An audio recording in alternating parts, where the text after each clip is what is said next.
A man was sitting by the road with a shabby coat on. People had seen him before. He was known as the blind beggar Bartimaeus. He barely survived off the few shekels that he received from the passers-by who took pity on him. Nobody invited him to their parties. Few people even stopped to talk to him.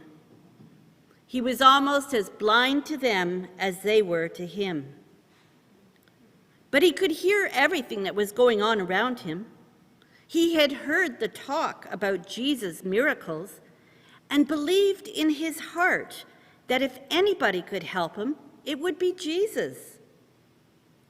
Jesus and his followers were coming through Jericho on their way to Jerusalem, and Bart knew this was his big chance. He called out, "Jesus, Son of David, have mercy on me." The crowd tried to silence him, but he cried out again. Jesus stopped and said, "Call him." So they called to the blind man, "Cheer up, on your feet, he's calling you." And Bartimaeus threw his cloak aside. From that point on, Bartimaeus was no longer defined by his disability or the beggar's cloak that had held him back for so many years. He found his voice and his true identity as a follower of Jesus. There are many people in our society whose voices have not been heard, but there has been a shift in recent years. The Me Too movement, Pride, Black Lives Matter, Truth and Reconciliation, Every Child Matters, trans rights, and the list goes on. The voices of the marginalized and powerless are becoming louder, more persistent. People who have been oppressed, abused, and discriminated against are casting off their cloaks of invisibility and crying out, "Have mercy on us. We can't take it anymore. It's time for justice and healing to begin." Jesus stopped and listened. "What do you want me to do for you?" he asked Bartimaeus. This is a question we need to ask too.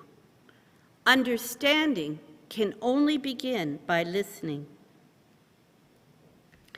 There is a story about a busy clergy person who stood in a cashier's line, growing increasingly impatient as the woman in front of him exchanged coupons for groceries and had her purchases scanned.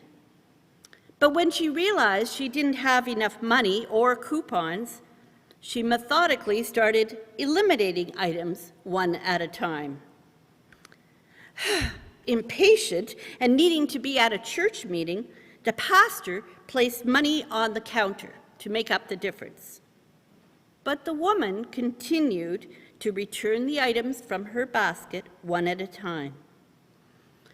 Confused and somewhat annoyed that someone in apparent need would refuse such a charitable response, the pastor asked why his gift was not welcomed.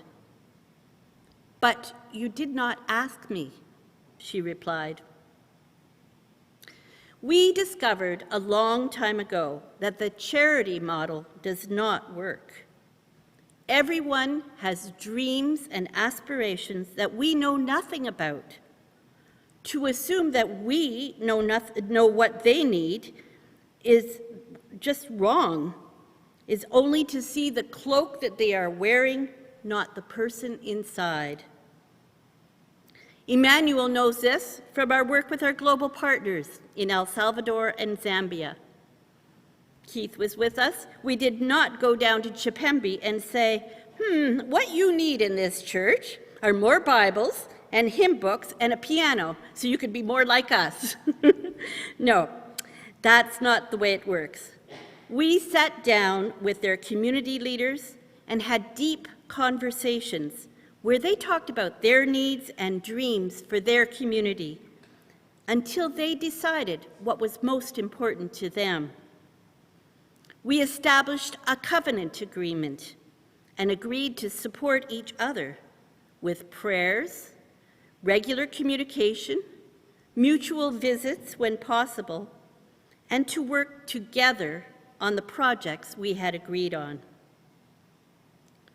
There is a quote from an Australian Aboriginal activist group in Queensland, Australia. "If you have come here to help me, you are wasting your time. But if you have come here because your liberation is bound up with mine, then let us work together."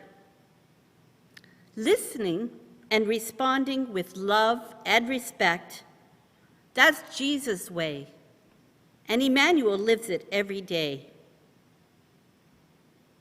When the pandemic hit and we were in lockdown, we needed to share our faith during Sunday morning worship and be nurtured by the word and prayers more than ever. Our worship services switched to online, thanks to the technical expertise of Russ Pastuk and others along the way, and we never stopped worshiping as a community of faith. Our wonderful minister of music, Teresa, made sure we had musical offerings from our hymn leaders, John in the virtual choir, Jim with Jam, and Anne with the Emmanuels. When people expressed a need to connect socially, we subscribed to Zoom, and David Ray and others made sure we could still have coffee and conversation, at least virtually, after every service. Ellen Bromond and the Christian Development Committee found ways of reaching out to families with young children and youth with outdoor events like scavenger hunts, hikes, and candy extravaganzas, all with a biblical theme. When we identified people in our congregation who were lonely or isolated, the Keeping in Touch Committee and Roxanne and the pastoral care team reached out to them and let them know that we still cared. And Robert and the Prayer Circle continue to offer prayers of healing and comfort. When vaccines became available, we yearned to be able to meet in person again.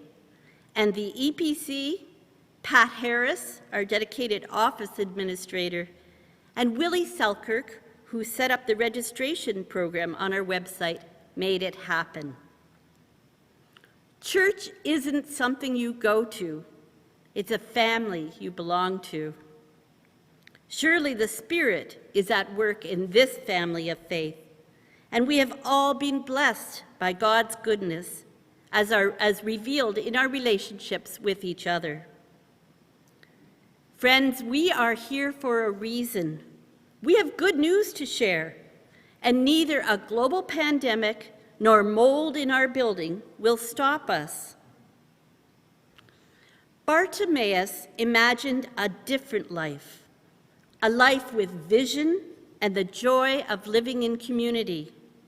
He tossed away his beggar's cloak and took on a new identity. What cloak are we wearing that is holding us back?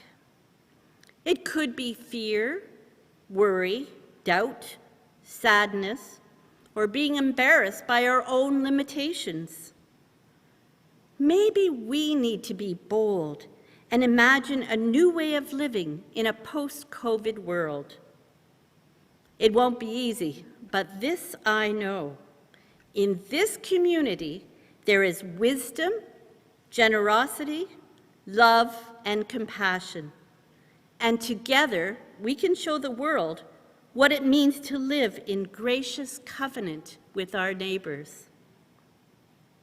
Take heart, get up, Christ is calling us. Let us cast off our cloaks of negativity and go forth together with hope and joy. Emmanuel, God with us. We are not alone. Thanks be to God.